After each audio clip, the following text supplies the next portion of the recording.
नमस्कार and welcome you to world affairs. मैं हूं प्रशांत धवन। नाउ यूएस और इंडिया के रिलेशंस आज के समय काफी न्यूज में है क्योंकि 2+2 मीटिंग भारत और यूएसए के बीच में स्टार्ट हो चुकी है।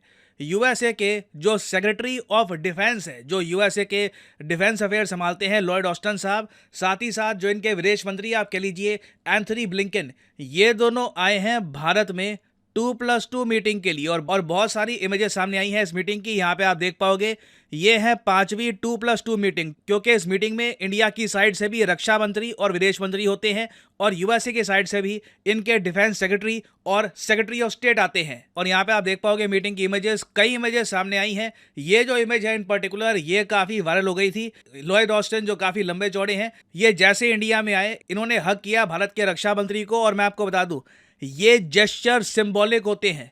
ऐसा नहीं है कि इस तरीके से लॉयड ऑस्टिन साहब कभी चाइना के रक्षा मंत्री को हक करेंगे। ये बहुत ज़्यादा सिंबॉलिक जेस्चर होता है। दुनिया को काफ़ी बार एक संकेत देने के लिए इन जेस्चर्स का यूज़ किया जाता है। मगर इसी बीच देखा जाता है कि अमेरिकन मीडिया ये रिपोर्ट करता है कि यूएसए की ना एक बहुत स्पेशल डिमांड है इंडिया से, और अब धीरे धीरे यूएस इंडिया पर प्रेशर डालना स्टार्ट कर देगा कि आपको चाइना को कंटेन करने में हमारी हेल्प करनी होगी। और इसके पीछे एक रीज़न भी है, यूएस और इलाकों में ज़्यादा ऑक्यूपाई हो गया है, प्राइमरली यूक्रेन और इजराइल।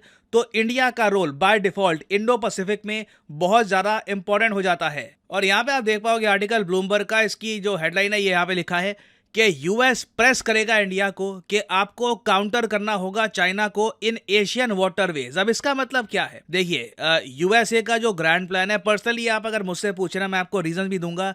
मेरे हिसाब से ये प्लान फ्लॉड है, कमजोर है, एटलीस्ट अभी के लिए तो कमजोर है। यूएसए प्रॉपर तैयारी के साथ नहीं जा रहा। अगेन, ये बात मैं आपको पहले कह चुका हूं। अब क्वेश्चन ये नहीं है कि चाइना ताइवान पे अटैक करेगा या नहीं करेगा। क्वेश्चन ये है कि अटैक कब करेगा। क्या 2024 2025 कब ये अटैक होगा? और उस टाइम ना यूएस इंडिया से बहुत कुछ एक्सपेक्ट करेगा ना। क्या आप ये मान रहे हैं कि यूएस चाहता है कि इंडिया अपना एयरक्राफ्ट कैरियर लेकर चाइना से लड़े? नहीं, उतनी एक्सपेक्टेशन भी नहीं है। बट जहां तक मैं देख पा रहा हूं ना, यूएस चाहता है कि इंडिया जो चाइना के वाटरवेज है इन्हें ब्लॉक कर दे। आप एक बात बताइए, चाइना को दुनिया के इस हिस्से से क्या चीज़ कनेक्ट करती है?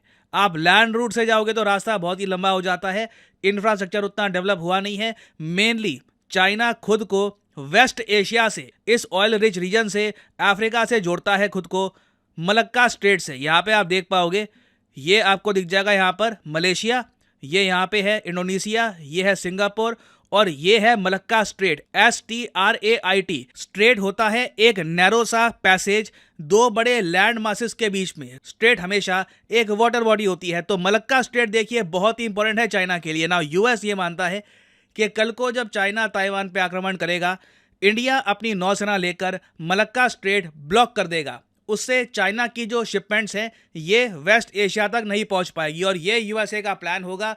देखो, ताइवान पे ऐसा नहीं है कि चाइना एक दिन पर चढ़ाई करके आराम से पूरा कंट्री कब्जा लेगा, ऐसा नहीं होने वाला। जिस तरीके से यूक्रेन वॉर बहुत लंबी खिंच गई है, हो सकता है कि ताइवान चाइना की जो वॉर है ये भी कई महीनों तक चले। तो ऐसे टाइम में यूएस ऑब्वियसली चाइना पे सैंक्शन लगाएगा, जापान भी सैंक्शन लगाएगा। और बहुत ही इंपॉर्टेंट होगा कि चाइना के जो ये ट्रेडिंग रूट्स के मेन पॉइंट्स हैं इन्हें ब्लॉक कर दिया जाए।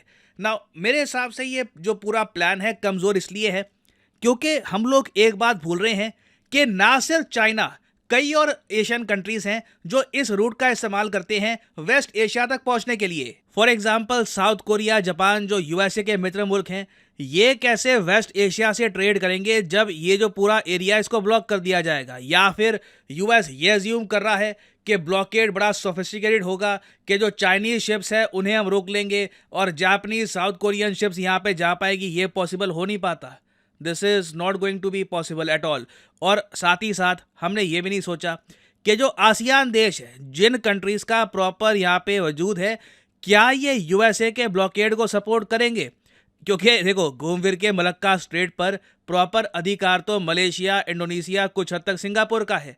तो क्या ये कंट्रीज तैयार है इस ब्लॉकेड के लिए? वाटरवेज पर जो भी यूएस करना चाहता है कि हम लोग चाइना को काउंटर करने के लिए करें, क्या ये सब कंट्रीज रेडी होंगे? या फिर ब्लॉकेड के नाम पर हम इन सब कंट्रीज को गुस्सा दिला देंगे और ये सब कंट्रीज प्रो चाइना हो जाएंगी ये कहकर कि आप तो हमको ट्रेड भी नहीं करने दे रहे? तो मैं आपको अभी भी कह रहा हूँ, यूएसए के प्लान में प्रॉपर प्लानिंग नहीं है। यूएसए के प्लान में काफ़ी कमियां हैं। नीड अभी के लिए मेरे हिसाब से ये है कि पहली बात तो ना क्वाड का विस्तार किया जाए। क्वाड ऑलरेडी मैं कहूंगा थोड़ा सा ढीला पड़ गया है जब से ऑस्ट्रेलिया के जो प्रधानमंत्री हैं ये चाइना में गए हैं। क्वाड पर से जो विश्वास है कई कंट्रीज का ये कम हो चुका है। तो मेरे हिसाब से नीड ये है कि भारत में 2024 में जो क्वाड समिट होगा ये एक भव्य क्वाड समिट हो, मेगा क्वाड समिट, जहां पे यूएस अपनी फुल फोर्स दिखाए और कई कंट्रीज को क्वाड प्लस का पार्ट बना दिया जाए। उनमें से मैं कहूंगा बहुत ही ज़्यादा इंपॉर्टेंट है ये मेन कंट्रीज, ये आसियान देश। ये कंट्रीज अगर प्रॉपरली खड़े होते हैं इंडिया के साथ तो एक तरीके से आप कह सकते हैं एक पार्टनरशिप बिल्ड की जा सकती है जिसमें ये कंट्रीज कहेंगी ठीक है आप चाहते हैं हम चाइना की शिप्स को ब्लॉकेड कर दें, ठीक है हम कर देंगे, मगर हमें सिक्योरिटी कवर चाहिए होगा। भारत की मिलिट्री इंश्योर करेगी कि चाइना की नेवी सीधा यहाँ पे आके हमको अटैक करना ना स्टार्ट कर दे क्योंकि हम चाइना की शिप्स को रोक रहे हैं। तो बहुत सारी चीजें हैं, इन पर ध्यान देना काफी इंपॉर्टेंट है। नहीं तो ये जो प्लान है सुनने में अच्छा लगता है बट इंप्लीमेंटेशन इसकी नहीं हो पाएगी। और इंडो पैसिफिक के अलावा एक बहुत ही इंपॉर्टेंट टॉपिक जो डिस्कस किया जाएगा इस मीटिंग में 2+2 मीटिंग में, ये है बांग्लादेश। आपको पता होगा यूएसए ने ऑलरेडी बहुत सारी वीज़ा रिस्ट्रिक्शंस लगा दी है बांग्लादेश पर, बांग्लादेश के पॉलिटिशियंस पर, यह कहकर कि बांग्लादेश में जो चुनाव होने वाले हैं ये फ्री एंड फेयर इलेक्शंस नहीं होंगे। तो यूएस देखो अपनी तरफ से बहुत ज़्यादा इंटरवेंशन कर रहा है बांग्लादेश में। इंडिया का एक सिंपल मैसेज है, आप बांग्लादेश पर प्रेशर मत डालिए, वहाँ पे इलेक्शंस कैसे होंगे उनके लोगों को डिसाइड करने दीजिए। तो ये जो इशू है ये भी फीचर होगा और मेरे हिसाब से इवेंचुअली यूएस इंडिया की जो पोजीशन है रिगार्डिंग बांग्लादेश इसको बैक करना स्टार्ट कर देगा। और फाइनली यहाँ पे मैं आपसे पूछूंगा एक क्वेश्चन, इस टॉपिक से रिलेटेड मैं पूरी वीडियो बना चुका हूँ। क्वेश्चन यहाँ पर यह है कि हाल ही में किस कंट्री ने यह अनाउंस किया है कि ये $553 मिलियन इन्वेस्ट करेंगे अडानी के श्रीलंका पोर्ट प्रोजेक्ट में। यह है यहाँ पे आपकी ऑप्शंस, ऑस्ट्रेलिया, चाइना, जापान या फिर यूएसए। कमेंट सेक्शन में करिए उत्तर, देखता हूं कितने लोग सही कर पाते हैं यहाँ पर आंसर। जो लोग सही आंसर करेंगे कोशिश करूंगा कि उनकी कमेंट को हार्ट मिल जाए। और अनअकैडमी के देखिए ऑफर चल रहे हैं आज के समय, ये जो ऑफर्स हैं इनको आप यूज कर सकते हैं टू गेट डिस्काउंट। तो कमेंट सेक्शन में लिंक आपको मिल जाएंगे, आप यहाँ पर कोर्स ओपन करके you can use the code PD10 और आपको डिस्काउंट मिल जाएगा। और जो सेल्स टाइम टू टाइम आती रहती है इनका भी आप लाभ उठा पाएंगे।